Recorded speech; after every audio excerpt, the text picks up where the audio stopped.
ukuthi ukhalatha sengikhona sengiphakathi kuyona i-channel yakhe ehamba phambili inkeze lami igama umfeze kuntuthuko wakho malo bathi la sibona amagomede mawuthi umusha la ekhaya sicela enze sure ukuthi uyasubscribe ungakhohlwa ukucomment nokulike nokushare okukhulu kunakho konke bafethu umculo kaMaskandi uKhuzani umfoka Mpungose uyaziphendula iziphendulo malana nezinsolo ezashiwo lapha umfoka MP MKHIZE DA BEE okuyimbongo yamdlalela inkondlo kwengoma yakhe ethi isolami okuyihloko se-album ethi inyoni yomthakathi bafethu uKhuzani umfoka Mpungose uhambile wayekhasini lakhe kuFacebook wafika waziphendulela mayelana nokushiwo lensizwa uzokhumbula ukuthi sokunesikhathi eside impela lensizwa isho ukuthi ifuna imali yayo lapha neyazi yakhipha nenkondlo eyayikubeka kwacaca ukuthi yona ifuna imali yayo kwazise isebenzile yasebenza kodwa lutho ukuyiholela ke ngemavekini aphelile insizwa beyi-live lapha kuFacebook isho ngakhona idalo lamaqiniso esenzeka lapha namhlazana kuyokhishwa yona lengoma eyayifakwe kuyo lapha uKhuzani umfoka Mpungose ekuyisihloko esithi impela inyoni yomthakathi lengoma isihloko sithi isolami la iqala khona kukhuluma lensizwa MP MKHIZE DA BEE lapha nisho inkondlo engaye lapha uKhuzani igcine kubekwa caca ukuthi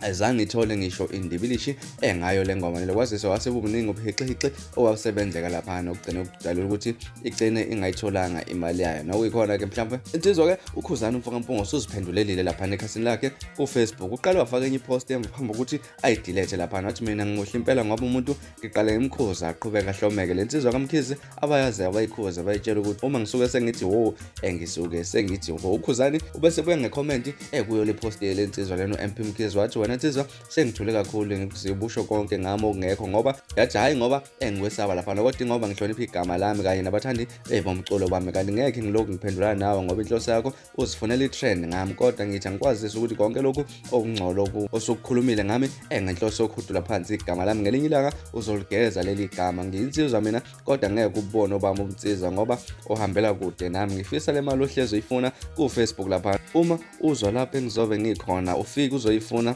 sikhuluma ubuso nobuso lama ngobhizi wahudula unembezo wakho ngeke ukukhohlisa uyalazi wena iqiniso noma ungaqamba manga uthini kodwa wona ehlezi ukukhumbuza kulungile ngiyamfana kithi ungethu kwenza konke ngiye ulihudule phansi igama lami angisho lutho ensiza kodwa kumele ukwazi ukuthi leli gama lami uyoligeza ngelinye ilanga ubhale kanjalo uKhuzani lapha kule post yalensizwa uMP MKHIZE DA BEE ayisho ukuthi ngelinye ilanga uyoligeza igama lakhe ngoba sekuningi akushilo lapha nokungelona iqiniso akukhuluma ngegama lakhe uKhuzani umfoka Mpungose ngabe mhlawumbe nakuthini okakuphawula malana lodaba hlangana comment section sikhulume ngalo lodaba kuyona udaba enginikela namhlanje kwesenkeze ungakhohlwa ukusubscribe ukulike kanjalo futhi nokushare nibe nosuku lomnandi ngithanda kakhulu.